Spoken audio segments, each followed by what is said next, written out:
এখন তো বর্ষাকাল, বর্ষাকাল মানেই খালে বিলে বাজারে সব জায়গায় দেশি কইয়ের দেখা মেলে। আর এই দেশি কই মাছ এখন বাজারে একটু সস্তাও পাওয়া যায়।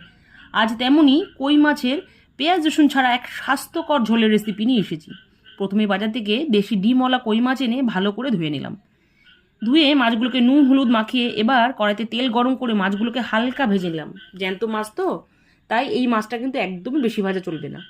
এবার মাছ ভাজার কড়াইতেই কালো জিরে ফোড়ন দিয়ে লম্বা লম্বা করে কাটা কয়েকটা আলু দিয়ে তাতে সামান্য নুন দিয়ে বেশ আলুগুলোকে লাল করে ভেজে এবার আদা জিরে টমেটো কাঁচা লঙ্কা একসঙ্গে বাটা দিয়ে একে একে নুন হলুদ আর রঙের জন্য সামান্য কাশ্মীরি লঙ্কার গুঁড়ো দিয়ে খুব ভালোভাবে কষাতে থাকলাম।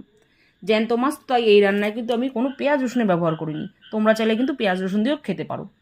এবার মশলা ভালো করে ভাজা হয়ে গেলে পরের মতো জল দিয়ে দিলাম। কিছুক্ষণ পর ঝোলটা ভালোভাবে ফুটে এলে আগে থেকে ভেজে রাখা মাছগুলো ওই ঝোলের মধ্যে দিয়ে ভালোভাবে ফুটিয়ে সবশেষে ধনেপাতা কুচি দিয়ে গ্যাস বন্ধ করলে রেডি কই মাছের স্বাস্থ্যকর ঝোল।